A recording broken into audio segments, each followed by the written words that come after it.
Hello, welcome to How to Stay Married So Far. Well, so far. we're fast approaching number 100, you know. Do you know what we've stopped watching? We were loving it. Couples therapy.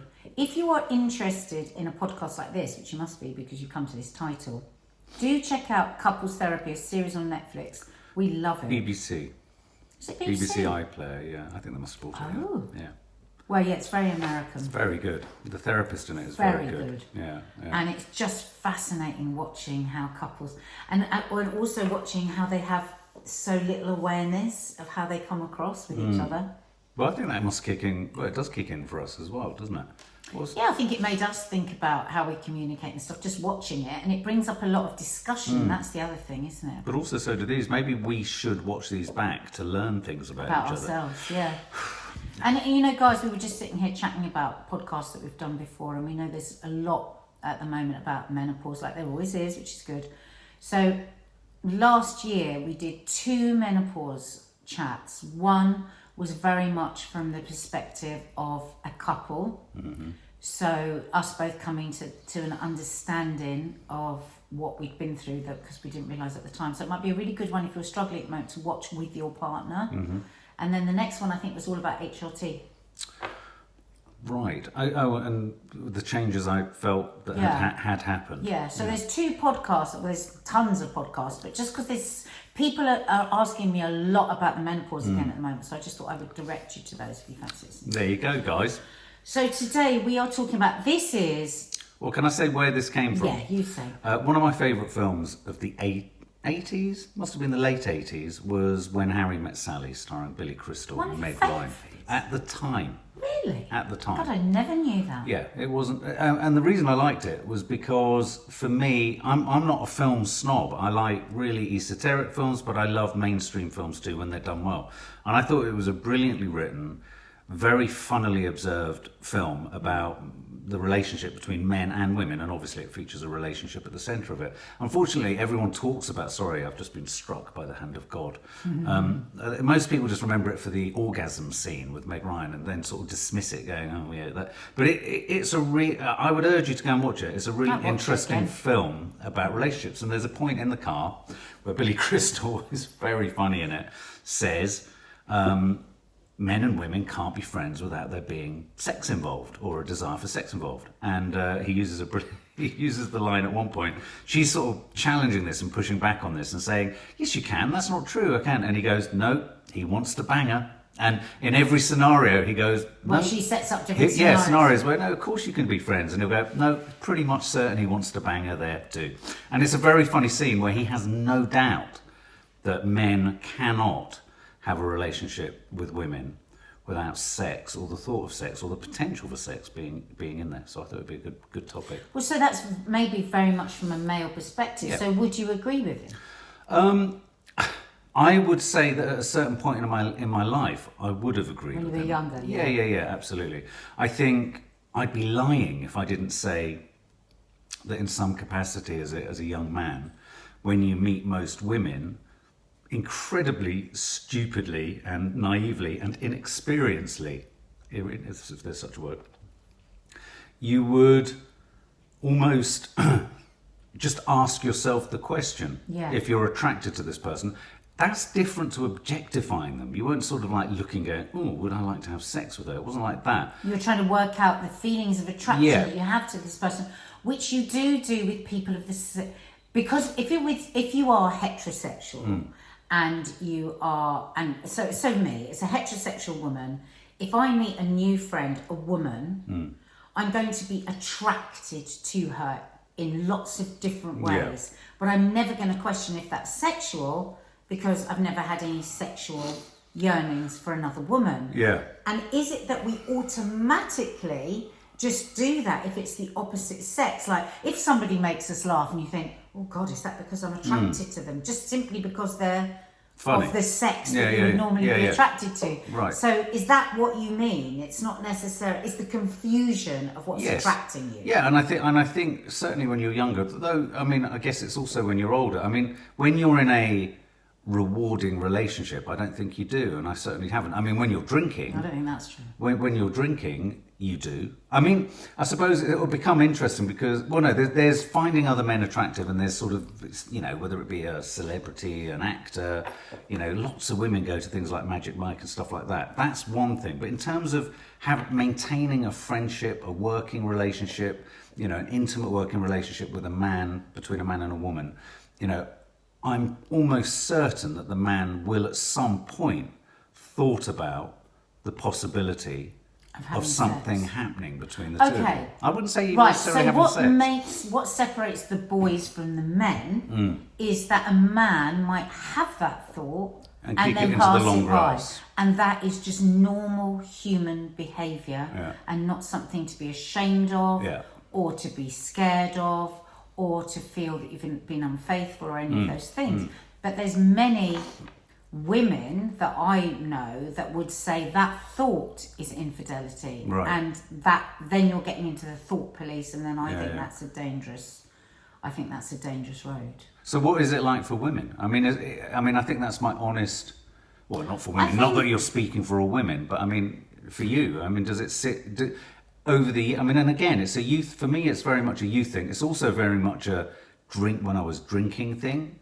Anything that kind of makes you regress, and when you're younger you'll kind of naturally regress from where you are now. I've never really had any straight male friends. Right. All my male friends have been gay. Right. And that's because I think fundamentally I'm not that comfortable with men. Oh, right. My first choice always is to spend time with women. Right. So if I go into, say like we went and we met a group of your friends, and there's the girls and the boys, I'm going to automatically, or somebody new boyfriend goes to me to introduce me to his friends, I'm going to just naturally move towards the women. Right. I'm more comfortable with women, I can speak to them more easily, I'm more my authentic self. I've just never been comfortable with men. Wow. That's kind of unusual. Is that unusual? I don't know. Maybe it isn't. I mean, I can think of another one of our friends who said exactly the same thing, that her main friend, all of her male friends are gay. It's funny, I have heard that a few times. I mean, I suppose... I just can't do it. So do lots of women, you know, do women generally, I mean, it's a horrible word to use, but do they ever do an audit of men that they meet? Maybe it's not friends. Maybe it's when you just have an acquaintance with someone. Is the thought, I could if I was in a different... Well, I'm sure for plenty of women, and I think you're right. I think if you're in a very unhappy relationship, I think if you're not being made a fuss of, not being made to feel that you're interesting, not having any of your feelings validated, not getting any affection, wow, you're in danger from making a friend. I really do think that. But I think if you're in a good relationship, like I would truly trust you if you were to make a new female friend. That's not to say that if it was somebody that I felt was... So say you made a new friend. So say you were on a job next week and you made this new friend, and, you know, you were talking about her a lot, but I wasn't seeing her, and you weren't... And I said, oh, bring her over for dinner. Great, let's meet, let's have a chat. And you didn't, or you avoided that. I would immediately think that was dodgy. Yeah. I would. And I think it's right to feel it's dodgy. I think you're taking somebody for granted if you didn't think that there would... Not dodgy, but I think you'd have to be alerted to it. Yeah. Because even in a really happy marriage, I don't believe that if some young, hot bird really started to show you attention... you wouldn't be interested in that, because the thing that's very lucky for me is you're sober. Yeah. If you were still drinking, no, because I think so many morals go out the window. Yeah. Luckily for me, I wasn't one of those people when I had a drink. I'm quite. Infidelity to me is incredibly complicated and unpleasant, and just the thought of it just gives me anxiety, you know. So that's quite a lucky thing for me. I don't have that temptation. I don't have that. I could never have an affair. That's what I couldn't do. Now, that's not to say that you could be in any relationship where you get unhappy and you leave it, but I couldn't run 2 relationships at the same time. No, but I mean, going back to your thing of if someone incredibly pretty or attractive, and not just attractive physically, but attractive in terms of personality. Not even necessarily that pretty, but somebody that was like... Full on. You're into a lot of things that are beyond me. Because of your education, because of your... Like, you would... You know, like some of the films you like to see, and you know, some of the art. Like when Harry met Sally. A lot of the art we share our thoughts in, but I can't talk on it to the level that you can, having, you know, been to university, having studied film, studied English. Somebody like that could be more of a. You could fall intellectually for somebody. You're sticking your finger in your ear, and you're looking up to the sky like you're Paddington Bear. I've genuinely got really itchy ear. Because not everybody's watching this. Some people are listening to this on podcasts. No, I'm just thinking. He's looking up like he's got his finger stuck deep into his... like his finger in his ear helps his thoughts. Well, no, I mean, I'm just thinking, there's no way I would... So I suppose, no, of course I wouldn't leave, but would I think about the idea of what my life would be like with that? I'm not asking you that, because I don't think that's a fair question to ask. What I'm talking about is the question. Yeah. Can people be friends? I've scratched my nose. No, that's probably I think make new friends in a new relationship. Would that ever make either of us feel nervous? And yeah, I think it would. And I think that might make me feel nervous. Now, that's not to say I think you'd run off, but I would be like, oh, okay. Yeah. You know, I can't just, oh, Mark's made a wonderful new friend. She's attractive, and she can talk all day long about the ins and outs of the latest German subtitled film. God almighty, you make me sound so boring. No, you're not boring at all. I'd like to talk about the ins and outs of the latest Disney series. I'm not saying that. What I'm saying is that there are things You're right. in but your you feel vulnerable life. about. No, I don't feel vulnerable. Oh, okay. I don't feel vulnerable at all. Christ. But what I'm saying is I'm answering the question of the podcast. Right. That would be a situation, not that I would feel vulnerable to, but I would pay attention to, because I don't think you can just completely go, oh, like my partner just loves me and they love me, whatever. Because if that were a gap in you, which you do often say you wish you could have, you know, longer conversations with anyone about the stuff, the more esoteric stuff that you're into, that I am not into, nor do I want to be into. That's fair enough as well.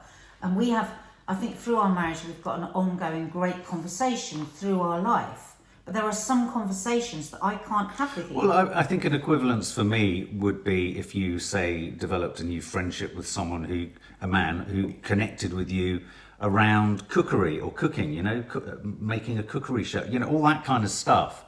For me, I think, well, I can't deliver on that. So I think it's an interesting element that you've introduced, because I think this is not about physical attraction necessarily. This is about maybe that's as you get older. Being in a relationship. 10 years ago, it would have been somebody with great tits or fabulous legs. But as you get older, I think the understandings are, where are those gaps in what I can't give my partner? Yes, exactly. Because I know that I love you, and I know that you know that, and I know that you feel cared for and cherished, and I'm affectionate, and you know, we can have a good row, and I know all of those things, but what about the things that one can't quite do? Like you've always said to me, I always really worry about, not so much now, but you'd say, you know, if somebody could go out and get drunk and have a good laugh, you know, that would be where I would be. Yeah, I mean, I that is a massive part of it. I mean, an inability to kind of, you're an incredibly social person, you thrive off, you know, I don't mean like you're out all the time, but you thrive off meeting new people all the time. You're a naturally flirtatious person.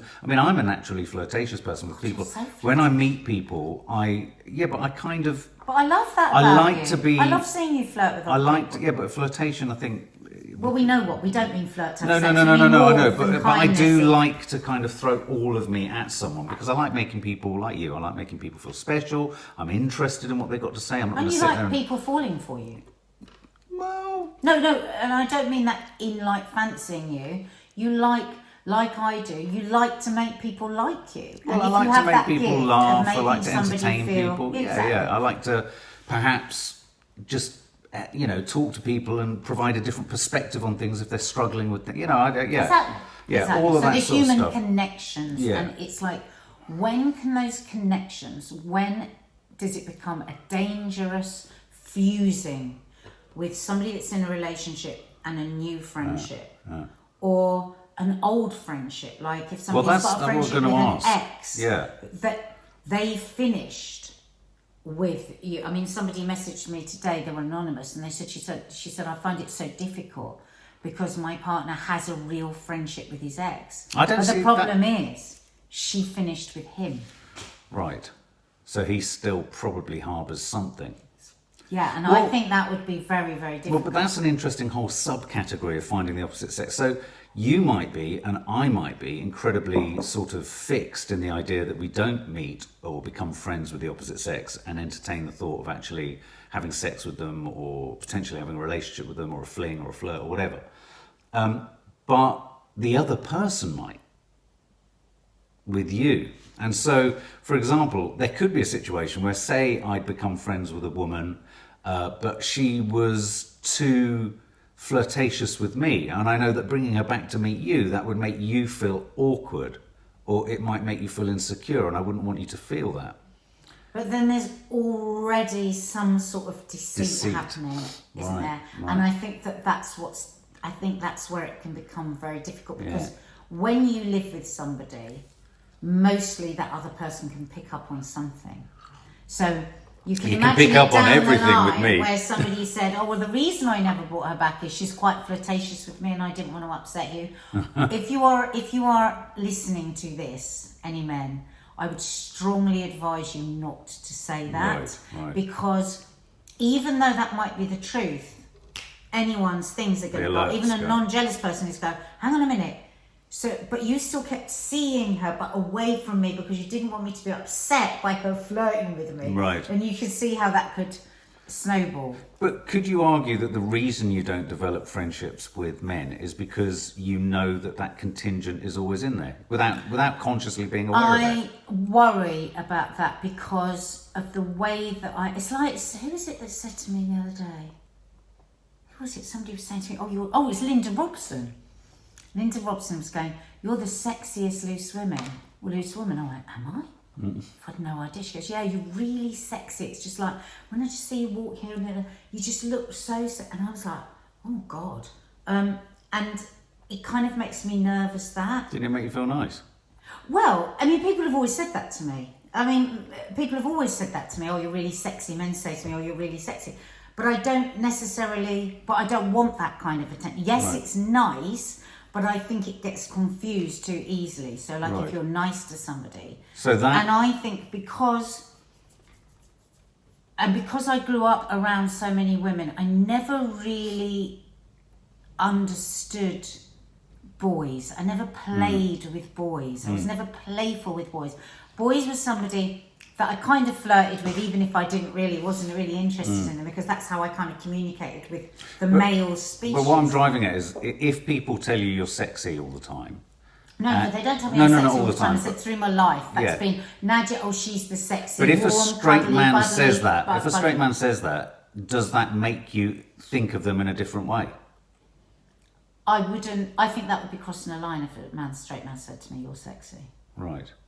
I wouldn't think that's appropriate. So, I see. Sorry, I got confused because when you said lots of people said it, I presume people have all. No. I said people have always said that through my life. People have said to me, described me as the sexy, fun, bubbly. But I wonder whether that's and I've always gone, where does that? That, and I always think that's just because I'm warm, and I ask somebody, quite like when I meet somebody, I ask them so many questions about their lives. Like I always say to the girls, if you want to make friends, or if you want a boy or someone to be interested in you, ask them about themselves, because so many people don't ask other people about themselves. I agree. So that can be very confusing for people, where they think that you're interested in them in a sexual way. Going back to what you said, that men will always think, do you fancy? But that's what I mean. In a sort of reverse manner, you're almost preventing or making sure that potentially doesn't happen, because you know how men think. Not that I ever think about that consciously. It's because that's the way I've always been through my life. I keep men at arm's length.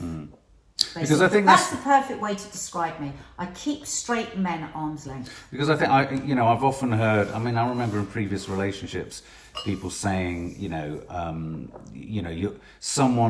leading them on, or they're leading you on, and sort of that phrase, you're being led on. And that can be a very blurry line, because you could just be being kind to someone, and they'll point. go, "Oh, but I thought there was something going on here. I thought you fancied me," and you can be totally horrified, going, "Oh my God, no, not at any minute." Yeah. So the whole thing about, I get it when you say, you could say, "Oh, she's very flirty with this woman.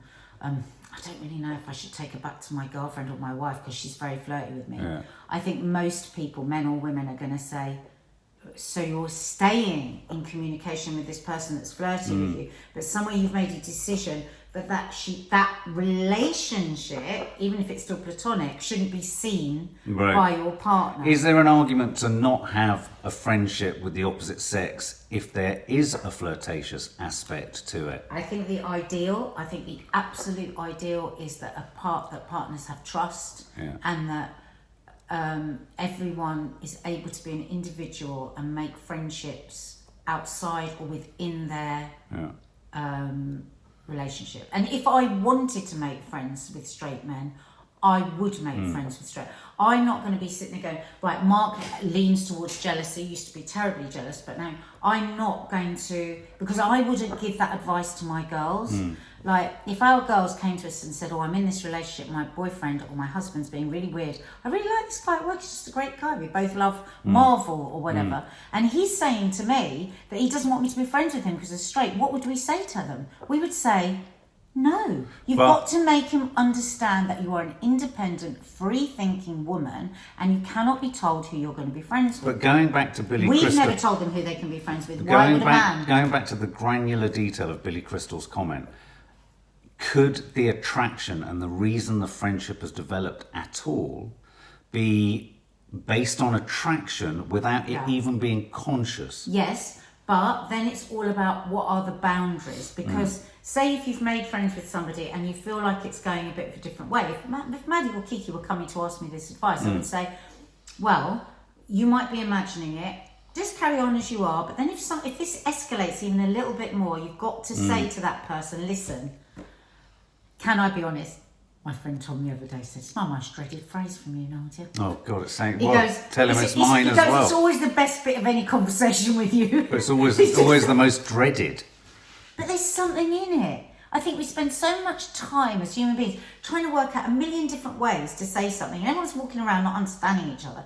But I would say I was in a new friendship with a guy, and I feel it had gone across the line, I would say, "Listen, I'm probably completely imagining this, but it feels like you might be catching some other feelings. That's not for me. I really like you. I really hope we can be friends, but there's no way this would ever be anything else. I'm really happily married." That's what I would say. That's the advice I would give to anybody else to say, and then you're clear. Because I think too often, and I can only speak from a female point of view, we compromise. Right. We feel like kind of obliged, because was I giving him a wrong signal? Right. Now I feel really bad, and I've learned that through my life, to go, no, I was just being nice. If you've chosen to take it as meaning something else, it's up to me to tell you that you got it wrong. But you see, going back to something you mentioned earlier, that's why I've never understood the staying in a friendship with your ex thing. I don't see how you can stay friends with your ex and not on occasion be reminded of the intimacy that you had. It potentially be sparked okay to be back. reminded, isn't it? It's not for me. I could never be friends but with an potentially, as by an extension of that, potentially sparked back up. I mean, I think, because a lot of people have problems with that idea. For me, when a relationship's over, it's over. I would never go back. But I tell you what I do. I admire hugely. I'm always really impressed when people are friends with their exes. It's weird. I'm not. I'm like, God, wow, what? And your partner now's all right with it, yeah? And I just think, wow, see, I this love isn't that interesting. I'm not. I see it as really inconsiderate to the new person. Well, that's because you have a lot of jealousy issues. No. Well, no. I think It's 'cause you're I think insecure. an enormous number of people have issues with exes. No, I'm not saying it's wrong, but I'm saying it comes Yeah. from a place of insecurity. Oh, yeah. Because if a person is secure in their relationships, like say you wanted to be friends with one of your exes now, God help us. I would 100% know that you were not wanting to. I'm secure that you are not going to go back to any of your exes. Certainly not.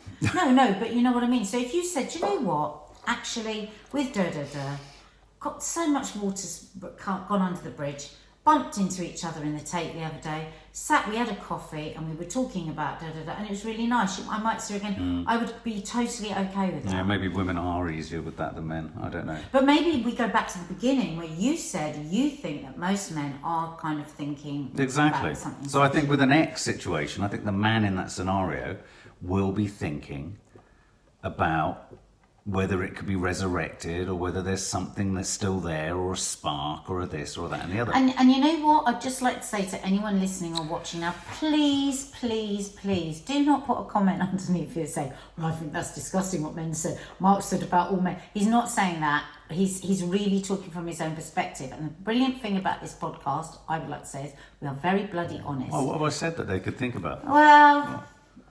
What?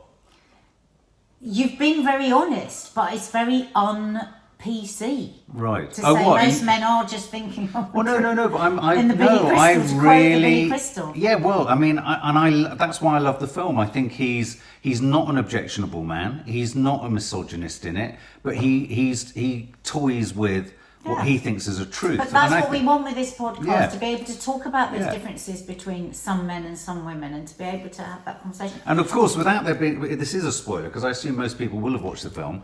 They prove the point that they can't maintain a friendship, though she is marginally more success. But that's why I think it was such a cutting through success. It was a rom-com with a really clever thematic idea at the centre of it, without someone having a knock to the head and something or other. It was just like, oh yeah, no, this is real. This is something back in the 80s. You know, this sort of question wasn't asked. It's a deeply sort of couples counselling-esque kind of question, and I think one has to be honest. I mean, I grew up, and I've said this before, in a strongly feminist environment, and that presented a lot of different kind of dilemmas for me. I don't mean like my mom was lightly feminist. We're talking ardent feminist, politically active, and then eventually lesbian feminist. So the position of a man, a heterosexual man within that, and how I grew up, it really challenged what I would say were my attitudes to women, because I theoretically was being programmed in the most perfect way. But I had urges and I had passions and I had crushes and I had sexual desires that at times I was like, I shouldn't be feeling this. Yeah. I shouldn't be feeling this. And so in a weird way, because they punched through the filter of feminism, which I signed up to, I understood, I would talk to my mum and her friends about it, I kind of grasped the inequality and all that kind of stuff. If these impulses were still kicking through that incredibly strong feminist firewall, there's got to be something authentic in them and not necessarily perverse or pejorative or misogynistic, and that's what I mean. I think to say that straight men, when they come across women or they develop a closer friendship with women, the fact that that thought might go through their head doesn't make them predatory, doesn't make them reductive. It just makes you human. Precisely. I don't see a problem with it. It's whether you act out on it or not. I just want to read some of the messages that you gave us on Instagram. Thank you as ever for joining in. Chloe says, a new female friend, no way, capital letters. Old ones are fine. Oh, that's interesting. I'd have thought it'd be the other way around. Venetia, I think it's fine so long as your partners feel included, so there is no feeling of threat. Well, that's what you were saying. So it's okay to make a friend. I don't completely agree with that, because I don't think you have to share every one of your friends with me. But I think if you were just continuously seeing somebody that I never saw, I think that would be odd. Yeah, that's my point. You said if I didn't invite them round, you'd wonder why. After a while. Yeah. After 6 years. Natasha Tiramos, hi Natasha. I definitely think you can just be friends, especially if you're already in a relationship. Photography by Zaza, no feelings will eventually happen for at least one of you. So she agrees with Billy Crystal. Yeah. We're back. We had to do a trim because Nadia accidentally read out her name. And this woman would like to stay anonymous. My partner stays every other weekend at his work colleague's house, insisting she's lonely. Yeah. Oh. Yeah, no, that would make me, that would make anyone feel a bit insecure, Every wouldn't it? other weekend. No. I would say that I would have to go. Oh, Or she would have to come. Oh, I that's see, nice. go to her. Oh, that's nice. Oh, she's feeling really lonely. Let's help her out. She's on her own. Have her over to yours next time. Oh, wow. Direct advice there. That's what I would do. Zoe, I've had the opposite sex being used to play mind games to try and get a jealous reaction. Well, exactly. Right. I think sometimes people even make up that there might be somebody that they've got closer to just so that Oh, right. Yeah. Okay. Don't do that, guys No. and girls. If anyone's doing that, it's so painful. Yeah, games are silly. Sian Kim, yes, growing up, most of my friends were boys. One of my best friends is like a brother. Lovely. I think if I'd had brothers, Yeah. I would have been better with boys, but I just Yeah. didn't. I didn't spend enough time. That's why am very much for mixed schools. Abil Vos. I can't say this name. I'm going to have to say Abil. Of course, I'm bisexual. My partner is female. We both have female friends. Brilliant. Katie Brimfield, absolutely. Me and my friend have been friends for 20 years and never anymore. See, I think there's a huge difference. I mean, I hear that. There's a huge difference, and I think what Yeah, I'm between interested old friends. No, but a difference between having an active thought or conscious thought that you want to do something or could do something or maybe could do something, and it part of the friendship, part of the DNA of the friendship is only allowed because there's something there, even if it's not conscious to you, even if it's not something you're going to act on. That's what interests me, and I think that's where Billy Crystal's comment is really interesting. You may have no intention, you're a loyal person, you have no intention, you're not even thinking about it, but the reason you've got that friendship with that person, whether it be of the opposite sex or same sex, but that you're drawn to, surely, or maybe, or is there some sexual but aspect. I think it's a very sad world. Tell us what you you have think. to avoid all of the opposite sex in case Oh, I'm not saying you are avoid. so overrun. No, that's not what I'm saying. I'm not saying no, avoid. but I'm saying just generally, I think that it's something that sorts us out from the decent and the indecent if those feelings come up and how you deal with them. Yeah, but I'm If you're in a saying you don't monogamous even know relationship. if they don't come up. I suppose what I'm saying is it within the very DNA of opposite or same sex friendships, whatever your sexual orientation is, for it to actually happen at all? Is that in there somewhere, even though you're not aware of it? Perhaps. I'm just looking here because somebody's just messaged me and said I've sent a DM to you because it's too long a message. So I'm just seeing if I can find it because I would like to read it out for her. I think she's keen for us to read it. 1 second. If you haven't seen When Harry Met Sally, do go and check it out, and then leave your comments below. We love reading your comments, after we've recorded this. You can leave comments either on the Apple iTunes podcast app, or you can leave comments obviously under the YouTube chat. Yeah, I can't find this because I can't find out where to find the DM. Hannah, Okay. I'm so sorry, I can't find it. Oh, well, there we go. So there you go. Very interesting. Yeah. It's one of those topics that you can keep revisiting for a podcast, can't you? Because I think over the years one changes one's mind as well. Maybe the next time one of us has a new friendship, we should talk about it again. There we go.